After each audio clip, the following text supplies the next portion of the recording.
Hi, I'm Andrew Lipsman, founder of Media Ads and Commerce, and you're listening to the CPGGUYS podcast. Welcome to the CPGGUYS podcast. Your hosts, Shri Rajagopalan and Peter V.S. Bond, explore how brands and retailers engage consumers in an increasingly digitally driven world. And now, here are the CPGGUYS. Hello and welcome to this episode of the CPGGUYS. I'm of course Shri, co-founder, co-host of the CPGGUYS, co-founder and partner of Think Blue, your key to unlocking your profitability potential. As builders, connectors, and amplifiers, we shape the future of commerce to drive your growth. Please do listen to my older daughter Ria Raj's music, www.riaraj.com, and that's R-H-E-A-R-A-J, and my younger daughter Laura Raj as a member of the Geffen Records UMG Cat's Eye. And they have just completed their tour of the Jingle Ball series in Dallas and Boston in December. Touch, their hit single, is now nearing 200 million plays on Spotify. We're, of course, headed to Tokyo for the Apple Music Awards. Not joining me today because he's at Ahold at the giant food company is Peter V.S. Bond, and when he's not co-hosting this podcast, he serves as head of client engagement at Flywheel, a division of Omnicom that helps enterprise brands improve their SEO and SEM, growing their e-commerce businesses. Before we get to the guests, we'll ask you to consider following us on your preferred podcast listening app if you already don't do so. This will ensure you automatically receive new episodes as they're released. And while you're at it, follow our sister podcast, the FMCG Guys and CPG Scoop. Announcing the first retail media exec ed program in our industry from May 5 to 8, 2025 at Cornell Tech. The CPG Guys strategic partners with Cornell for this immersive 4-day program that brings together industry thought leaders and renowned faculty to share best practices for building compelling retail media platforms. You'll discover how to collaborate on creating best-in-class tech stacks, measure performance to ensure brands access the necessary KPIs based on campaign objectives, and establish strong partnerships between brands, retailers. In addition, the program covers optimizing brand strategies using AI-driven campaign design at scale to achieve marketing goals. Links to our podcasts, our sister cast, social media profiles of my daughters, Ria and Laura, the musicians. For more information on the Cornell Retail Media Program, simply refer to the digital liner notes of the podcast. And now, on to the main events. On this episode, we have a repeat guest and one that I have over the years followed closely and waited for insights and analytics from. Many of his insights and analytics have made many a presentation pitch to the C-suites of the various companies I've actually worked for, both from investments, justification, and also for explaining. I would eagerly wait for his white papers, and that continues to the day. Statistics, tables, graphs, insights. I'm referring to eMarketer, then at Insider Intelligence. And now we continue to follow and learn from his new company as they share more and more information and insights on the rapid changing nature of commerce in our industry. Who am I talking about? None other than Andrew Lipsman, who now has his own company in the space called Media Ads and Commerce.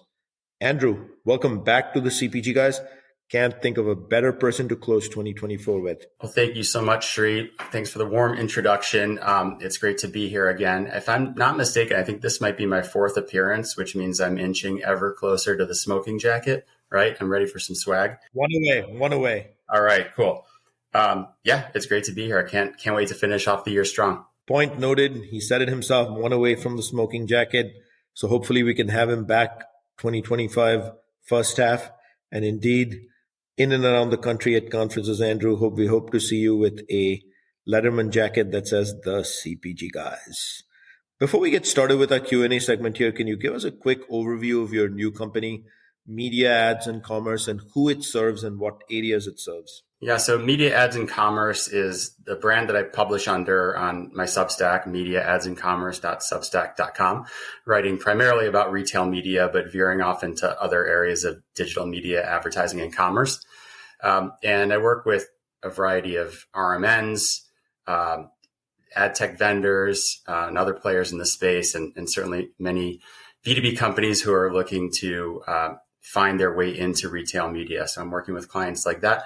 I'm also part of Coliseum Strategy, a group of 4 folks who I think are a sort of retail media dream team of sorts, led by Keith Bryan, who's the former president of Best Buy Ads, where we undertake bigger projects and more in-depth engagements. Very clear. Thank you. Thank you for that overview.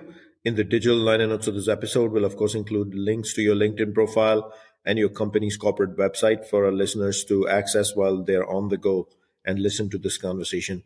So let's get into it, Andrew. And obviously, the reason I wanted to have you to close out the year is 2024, as it wraps up, RMNs continue to be on top of mind, meteorical rise last 4 years, investments.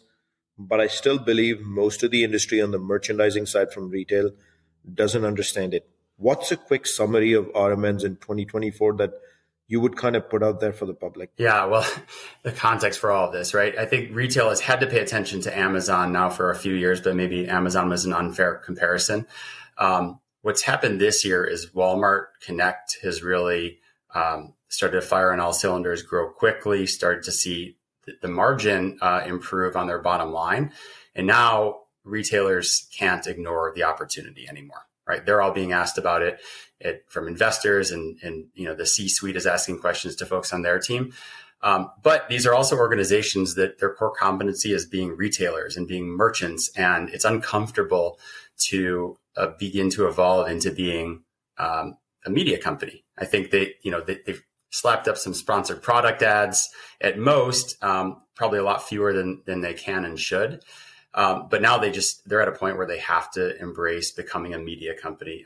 Keith actually has this saying that retailers are media companies in denial. And he predicted that 2025 is the year where they finally come out of denial. So I think that's kind of where we're at this moment. But it doesn't mean there won't be plenty of resistance. So retailers being media companies in general, I'll present the counter argument on that one. I believed for a long time retailers are tech and media companies in disguise. And the whole reason I say that, Andrew, is because the consumer today is 100% digitally influenced. I don't say 95, 96 and just try to put bow ties and sugarcoat the obvious. When you and I depend on the phone and virtual mechanisms to get anything done, and then research online and use online as a mechanism for practically moving forward anything in life, we're 100% digitally influenced. If you're 100% digitally influenced, your tech has to be a huge backbone of how you do that. And you're automatically a tech company. Plus, if you're a retailer, the volume of data that you're processing every day is significant. What you do with it is really tech anchored, tech backed, things of that nature. And then media is a given, high margin, no brainer. You have stores, people walk through those stores. You're driving impressions. You just don't call it impressions. You call it display, and it's been held in a holy grail forever in one part of the P&L, which is why, Andrew, I'm going to ask you that question again. In your experience, you get around the industry quite a bit, right? Do you, in your experience, when you get around the industry, this is just simple yes, no question. Do you see merchants at these conferences which are retail media oriented? And you and I arguably go to many of those. Not once that I can think of. And so primarily it's the media component of the retailer and brands. It's the RMN folks, right? The best case scenario is that somebody within the RMN actually worked in something more retail specific within the organization already. But increasingly, these are media and advertising folks. And then another big one to wrap up 2024, capabilities in general. Do you think capabilities on retail media have improved, stayed status quo? I definitely know they haven't taken a step back. Have they become better, or they stayed status quo? Closer to status quo than better, I would say. 2024, in some sense, was a lot of running in place for most RMNs. Amazon and Walmart are growing quickly, but the rest of the market, flat, maybe very modest growth. And I think that it's been a big strategy year and kind of figuring out what they need to do, get conviction around the investments that need to be made, and maybe finally starting to push forward with some of them. But I didn't see a lot of that innovation actually happen throughout much of 2024. Yeah, that's what I was anticipating you were going to say. And I feel the same way. There was a status quo year other than for the giant two behemoths you've already named. And to some extent, I feel the pizza pie is growing overall, but Amazon and Walmart are starting to suck out the largest pieces of that pizza pie, or they have the largest pieces. So let's move on to the second one. You and I talked about a RMN survey quite a while ago, maybe 3 or 4 months ago. At this point, you've executed it. You did share that you got a good amount of responses that came in, enough to put the survey out. And what was the motivation behind why a Q4 based survey? why not Q2? Why not next year? Why not wait if it was, run in place? And then what was the focus of the survey? Were you primarily interested in investments only? Was it above and beyond? Yeah, I mean, I think what I see is happening right now, we're kind of getting ready for this moment where retail media really becomes full funnel. And if it's going to realize that full opportunity, it means speaking directly to the CMO. It means tapping national media dollars and not just shifting around trade and shopper marketing. So I wanted to take the temperature and see where the whole market was at. I wanted to understand where retailers thought brands were, and I wanted to see where brands thought they were in terms of thinking that way. So I wanted to understand where investment, the next dollar of investment, was most likely to come from, how much the CMO was focusing on retail media, and how much they're investing behind the opportunity. And so obviously the questions you asked kind of a very investment related, which kind of also results in understanding how execution happens. Can we talk about execution for just a bit here? And let me ask you, do you feel the industry is in a state with execution where things are flawless right now? Like the brands and agencies who execute for the brands know exactly how to execute at a given retail media network or a retailer for the best outcome? Or is this all still in flux in development? I think it's come a long way. I think they're certainly better and much more familiar with the big platforms. But even with Amazon, there's a lot that they can be doing to get the most out of that opportunity. So I don't think there's any RMN right now where I would say it's mature and there's no more value to squeeze out of it. I think that what's happening is it's kind of a cascade, and they prioritize and learn. They go to Walmart Connect and then Instacart and then work their way down the list. The hard part, I think, is being able to manage all of those and do it in a consistent way, because all of them tend to be a little bit different. Now, I won't ask you to take names, but do you feel there's a tier A RMNs which have this perfected, tier B, tier C, or pretty much everyone is more or less in the same place? Because you did mention even on Amazon, agencies and brands haven't fully learned how to exploit it for the best benefit of the brand yet. Yeah, just in terms of the capabilities, I think Amazon is way out in front.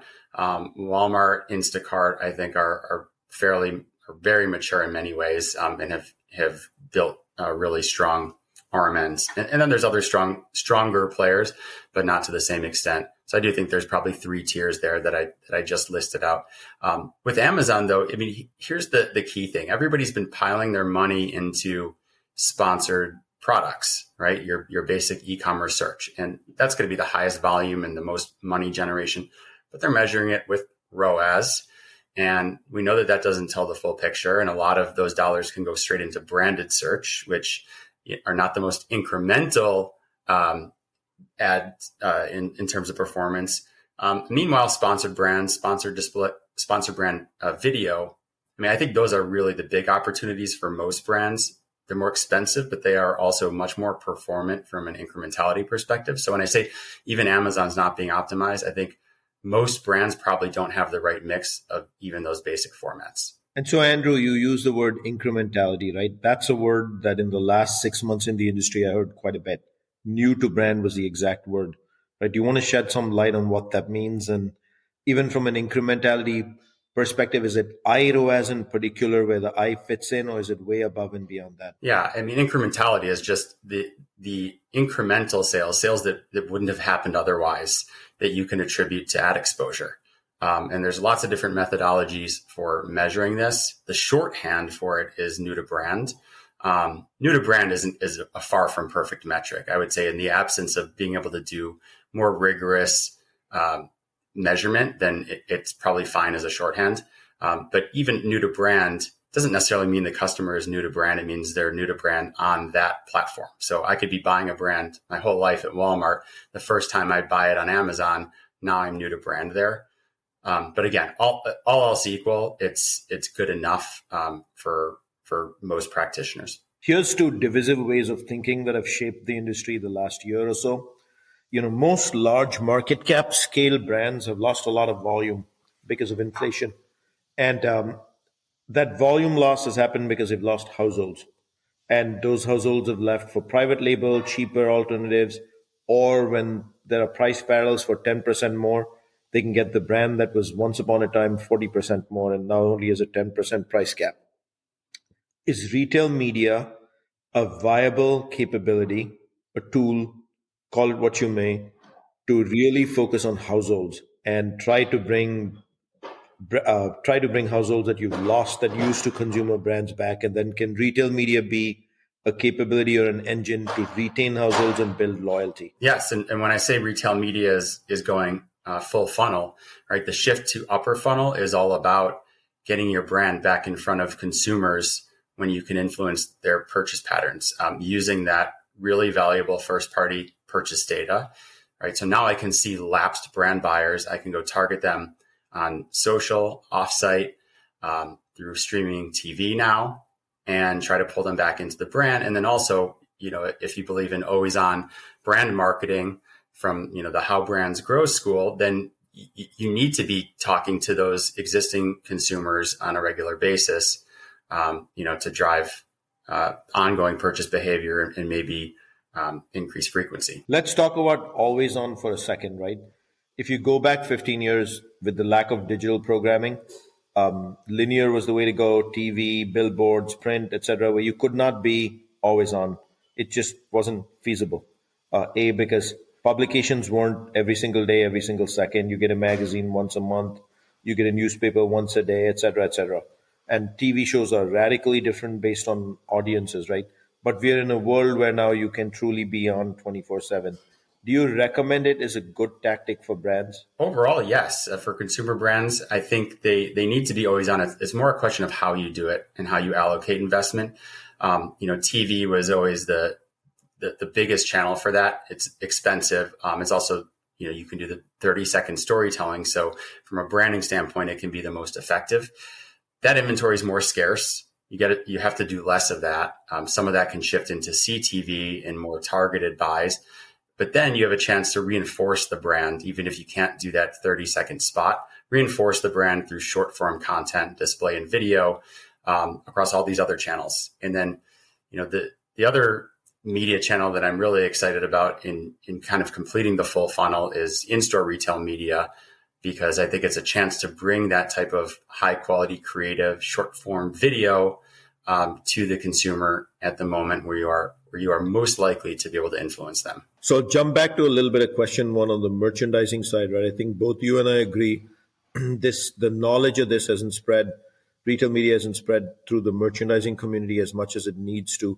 But really the question with a twist on that one over here is, how do we get to the stage where merchants and RMNs are treating RMN like true media driving traffic versus still so heavily focused on the middle and lower funnel aspects? Yeah, I mean, right now merchants are inclined to think like retailers, and they don't want to do anything that's disruptive to CX, customer experience, whether that's online or in store.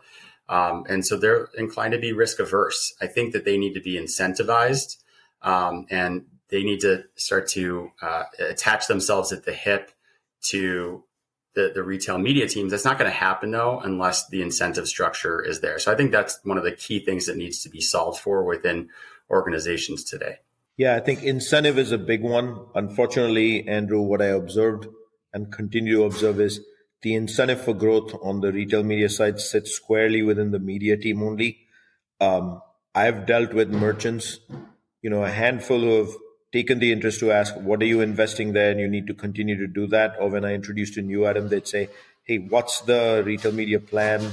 They'd say digital plan around execution for this. But that was like the 5% theory. 95% never asked a question, never engaged with me on the digital side. And even when I would talk about the marketing part, the answer I'd get back is, no, we're good. As long as you have it, we're good. We don't need to know any details. But hopefully, Andrew, the part that I scratch my head is a display on an end cap inside a store, right? Let's take you and me. We walk in, not that you and I are shopping in store every day, but let's say we do. And we walk past, the 20-yard aisles in the store. We walk past 10 of them. We were exposed to an end cap of some sort, right? In some category. We didn't buy any product. It's still impressions. I, for the life of me, don't understand why that simple logic is not understood by merchants. It's just doesn't add up, because that would be upper funnel, wouldn't it? Yeah, I mean, it's both. It's upper and lower funnel, but it's media. I think that's what you're saying. We kind of put it in this shopper marketing bucket, and in that, I think connotes retail more than media, but it is media. I don't think there's any way to look at it otherwise. Now, one of the key things that I think merchants don't think about, but is very much the case, is good retail media drives traffic. It drives purchase behavior. It actually helps them achieve their goals. It's good for everybody. It's good for the retailer. It's good for brands, good for customers. So that's what retail media does when it's working right. And I'm just not sure why merchants don't quite see it that way yet. So we're going to get to in-store retail media at some point. I do see a bright future at some point in the future for this space where the shelf is digitized, and a lot of this can actually happen because space is space, online or in-store, and not monetizing the space you have is kind of silly. So I've kind of talked about the merchants quite a bit. Let's turn our hats towards brands, in particular the CMO and the VPs, SVPs. I mean, the title doesn't matter here. The brand stewards, right? Marketers. Have they embraced RMN fully in 2024? And have they understood that RMNs can actually be used for brand development? I don't think that they have bought into it doing brand building, brand development.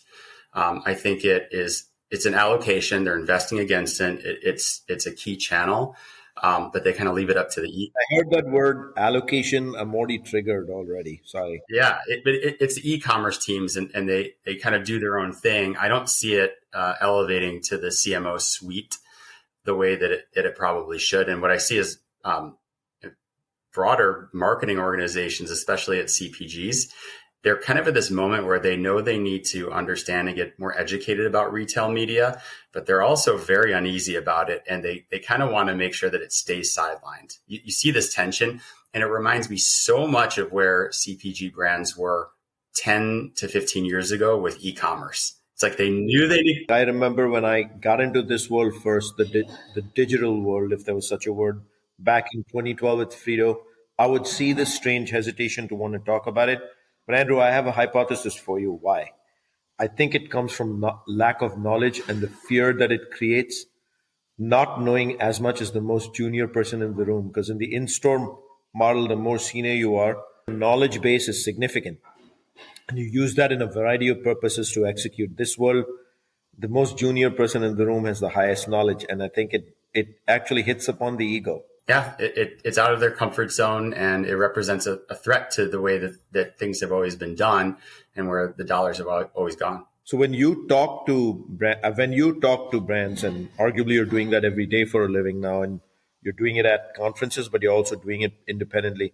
Are you primarily still working with e-commerce teams, or let's say digital omnichannel teams? Or are you getting in front of brands and having lots of conversations with them? It's mostly folks at the e-commerce teams, and they get it. Obviously, they're in e-commerce. They're smart. They're way ahead of the curve.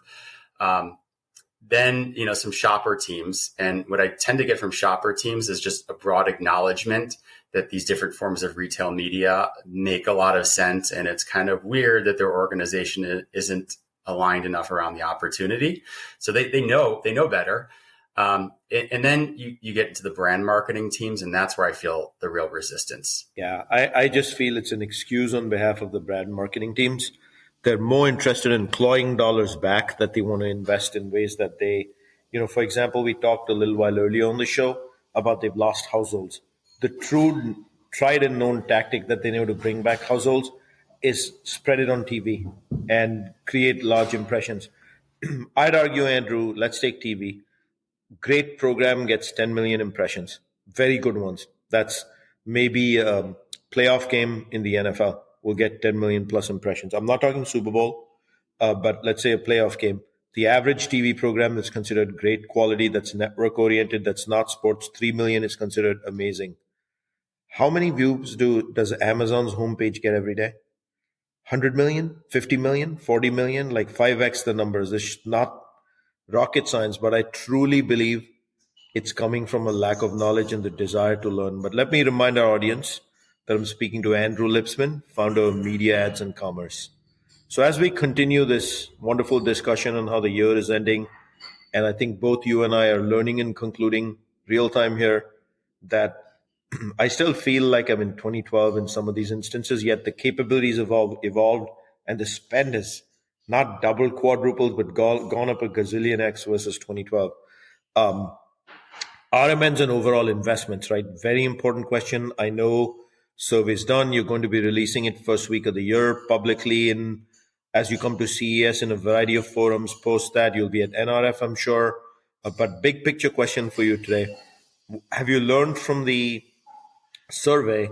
Is the mood today to be gung-ho, or has it moved to operationally driven metrics is the only way to invest in e-commerce? And then how do you feel?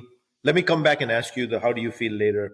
But what are you learning from the survey? Is it gung-ho? People are ready to continue to invest, or are they saying it's all about metrics? That's what I'm going to focus on in 2025. It is about metrics. Dollars follow measurement. So that's kind of the easy thesis around retail media in the first place. So it is moving that direction. There's more antipathy towards investing in retail media from a lot of brands. So I think that's more sort of a vibes thing. But the dollars are going in that direction. And one of the interesting dynamics that came out of this survey was that the more metrics driven the marketing org was, the further along they were in retail media investment. So those two things do go hand in hand. But Andrew, let's play that out just a tad, right? More metrics driven, the more forward they are. Are brands metrics driven in the first place? Or do they rely on agencies with age-old metrics to come and tell them? Because everything in their world was attribution based. And all of a sudden you live in a world where you can do full funnel, reality based. Yeah, I mean, I guess it's how they define themselves. They define themselves as being high metrics driven organizations or low. And what I think it is happening is it's more performance oriented. So the marketing orgs that really have shifted heavily into performance advertising, those are the ones who have more conviction around retail media. If you are very much a traditional marketing org, heavily driven by TV, and other traditional channels, chances are you're resisting retail media. And so, Andrew, the performance-driven, performance marketing is a word that's pervasive at this point. It's everywhere. In your eyes, Andrew, what is performance marketing? Is it spending and investing based on results-based outcomes only, no experimentation, no test and learn? Is it way above and beyond that? What is performance marketing for the naive listener on the show? The simplest definition is driving results, driving outcomes. In most cases, it's sales. So anything that does that. Now, how is it practiced in most cases? It's usually optimizing data to a metric that is available to you that may or may not actually correlate with the outcome you want. So you can have, click-throughs or all sorts of different metrics, ROAS, that you're optimizing towards. Doesn't mean you're actually driving those additional sales. So I would like to see performance marketers get much more conviction around that specifically. Optimize to iROAS. Know what you're really after. It's that incrementality component you described earlier. That said, as RMNs continue to grow and there's more need in this space, even though arguably the need may not be moving at a pace that you and I would feel comfortable with, clearly it's growing. But when it grows, you already talked about performance marketing and optimizing the spend, but ad inventory is something I worry about. I call it a challenge. Many commitments to RMNs by brands start with a dollar figure for the year, or dollar figure for the quarter, or quarters that may add up to the year. And then what happens when you go through middle of Q3 is you realize there isn't ad inventory to buy. And so do you feel the world has evolved now to where RMNs that are seeking dollars have sufficient ad inventory to justify numbers like that right up front? Are we mature enough in this industry on the RMN side with inventory? This is a very inventory-based question. Yeah, let me ask one question here, because you're going to have better insight than me. Are you referring to in-store inventory? Oh, no, just overall, just inventory period. That could be even on Facebook for a RMN. I don't see inventory constraints on the digital side. I think some of that is, there are a few things going on. One, some of the more mature platforms are maybe closer to that point, but there's still opportunity to make available more inventory on almost every RMN. So that's the first thing. They can open up more ad slots. They need to make sure that there's enough relevance. There's this dynamic where everybody thinks that the shift to offsite is just about getting access to more inventory because it's constrained on site. I think there's a lot of runway left there. Less so in CPG, much more competitive category than other ones. So I'll definitely concede that point. But I still think there's plenty of running room. But then, there's plenty of inventory on everything that's offsite. And we're actually just at the beginning stages of starting to see retail media powered CTV. So I think that's a really exciting new opportunity where more and more inventory is actually coming online as we speak. On the CTV front, who do you think is a leader in that space? Is it Roku devices? Are we talking Amazon here? Is it CTV in general? Because pretty much all forms of streaming television now has ads, including the great Hulus of the world and the Netflixes. I think there's a new plan being announced even or already exists on Prime Video with some selective test of ads. Yeah, well, Amazon has the full stack, right? They own and operate a lot of media. They opened up ad-supported Prime Video last year. So that was really, to me, the big inflection point for why this is going to start to take off. There's plenty of CTV. It's not necessarily underpinned by retail media ad targeting. Now, Amazon is making a bigger and bigger play. Now we're moving into Walmart. Walmart acquired Vizio. They've also partnered with NBCU and Disney. So Walmart's getting access to a lot more inventory. That's just going to take, we'll see that materialize probably over the course of 2025. But once you have that much inventory, a big chunk of the CTV market being powered by retail media, I think it's going to change everything. Think about traditional TV advertisers. All of a sudden you have performance metrics against it. That's going to change how they invest. I mean, measurement changes investment. We've never had that in TV because it's the least measurable media. And so in one sense, it's exciting to have performance metrics against it. On the other hand, I'm a little bit concerned that we'll overcorrect in that direction and start to lose sight of all the branding impact that TV is still so good at. Totally see your point on the overcorrection, which leads me to a favorite topic of yours and mine, one that you've been a very strong advocate in the last few months, which is in-store retail media. I don't think in-store retail media is even understood in the US, whereas you leave the US, you go to South America, you go to Western Europe, you go to other countries, and all of a sudden you realize that everything we discussed about just display is in-store media at this point. Why is the US market not willing to? It's in-store media is so small and irrelevant over here. At least that's my observation, but I'd like to hear it from the expert here. As you're an advocate, what's new? What's happening? Is it growing? Are the right people focused on it? Are the media houses themselves, the RMNs, pushing for in-store retail media? And then what kind of inventory can one get on in-store media? There's organizational friction. I mean, that's what's held it back. The sentiment, and merchants might be the most likely to resist that. My feeling is that there are certain places in the store, like an end cap, that might require more of a tussle between media teams and merchant teams. But there's plenty of inventory around the store periphery or at the entrance that I think is safe. And frankly, retailers should have started to introduce that already, and they're not. There's very few at this point who have really embraced in-store media. We're speaking with CVS at CES together, and they're talking a lot more. I like where their head is at with respect to in-store media, and I think it will do really well there. Hy-Vee has gone all in on in-store media, but you haven't seen the biggest retailers yet go full throttle. And I think that's what's going to really open up the market when either Walmart starts to introduce displays at the right places at scale. That's when the brands are going to have to reorient around the opportunity and align their media agencies to invest against the opportunity. It's just not there yet. The mechanics aren't there. The measurement isn't there.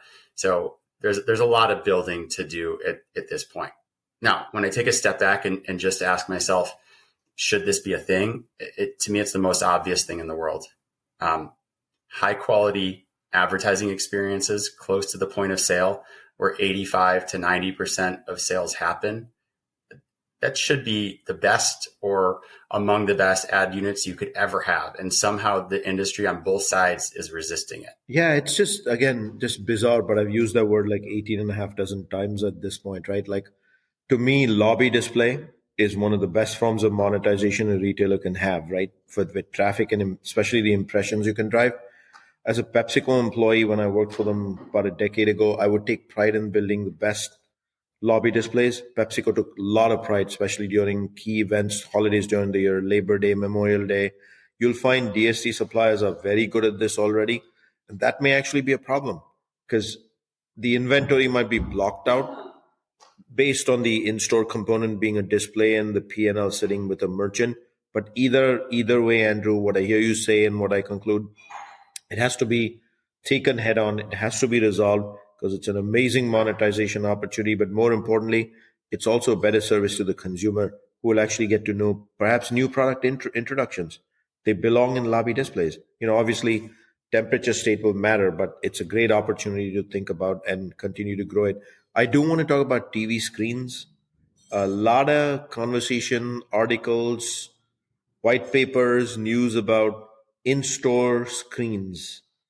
Do you think that's a scalable model given the capital required and all the infrastructure, including network, bandwidth, et cetera, required around screens? So the biggest inhibitors for retailers moving into in-store, I always say, is CX and CapEx, right? So they don't want to do anything to disrupt customer experience. I would argue on that point, good quality digital really elevates the store experience and actually makes some stores that are kind of tired looking look more modern. And it brings in new merchandising opportunities because you don't have to swap out cardboard displays. So I think that the CX piece, I feel strongly about.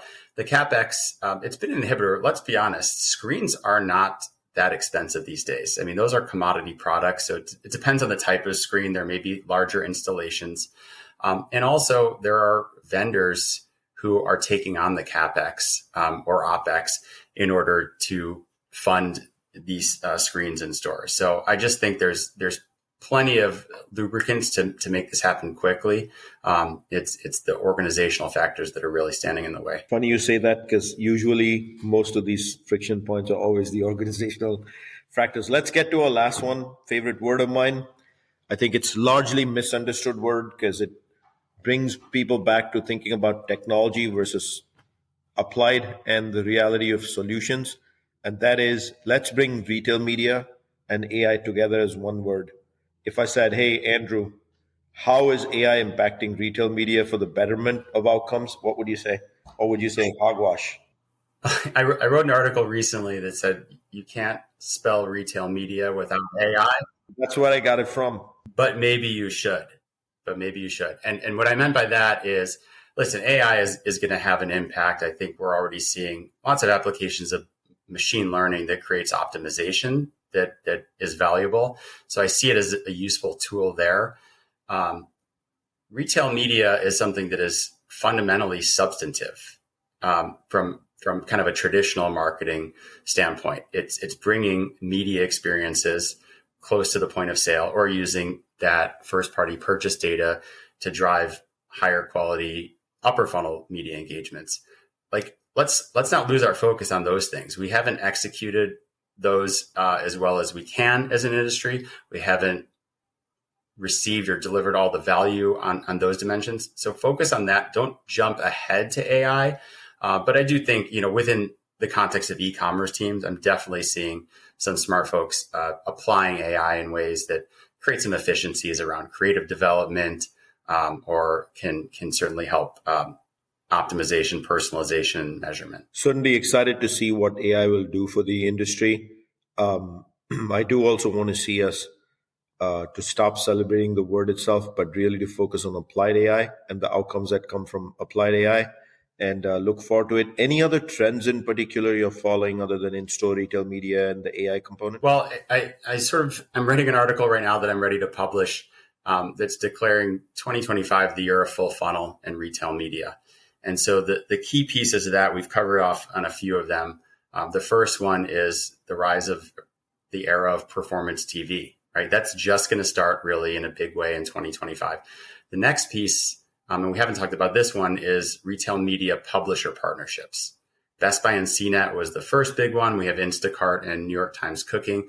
We're going to see more of them becoming dance partners. I think there's going to be a cascade of dominoes throughout the year of those types of deals. And then the last one was in-store retail media. And in all cases, what you see is retail media in these instances really working the top, middle, and bottom of the funnel all at the same time. Let me thank our audience and remind them that you can find all of our content by simply going to a web browser and typing cpgguys.com as the URL. And if you think you or your company has some thought leadership to contribute to our community discussion, please drop us an email at contact@cpgguys.com. That's CONTACT, contact@cpgguys.com. And maybe you can join us on the podcast like Andrew. Don't forget to drop us a rating at cpgguys.com on the navigation bar up top. What the rating does, it helps us understand how we're doing. Are we having the right conversations? The review actually gets too in-depth on did we have the right speakers. To our 35,000 plus followers on LinkedIn, I can't say thank you enough times. Without you, there is no show. The clicks, likes, DMs, meeting us at conferences, recording with us at conferences, recording remotely, in person. Thank you, thank you, thank you.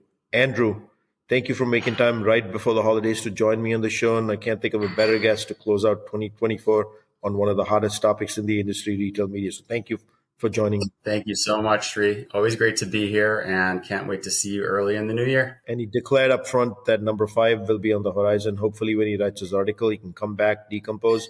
If people want to find the article, Andrew, what's the best way for them to find it? Media, ads, and commerce, all spelled out, .substack.com. And of course, you're going to find that in the digital liner notes of this episode, so it should be easy to find.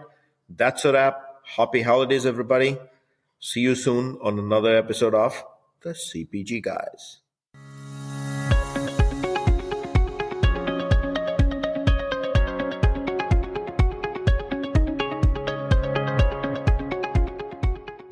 The content in this podcast episode is provided for general informational purposes only. By listening to our episode, you understand that no information contained in this episode should be construed as advice from CPG Guys LLC or the individual author, hosts, or guests, nor is it intended to be a substitute for research on any subject matter. Reference to any specific product or entity does not constitute an endorsement or recommendation by CPG Guys LLC.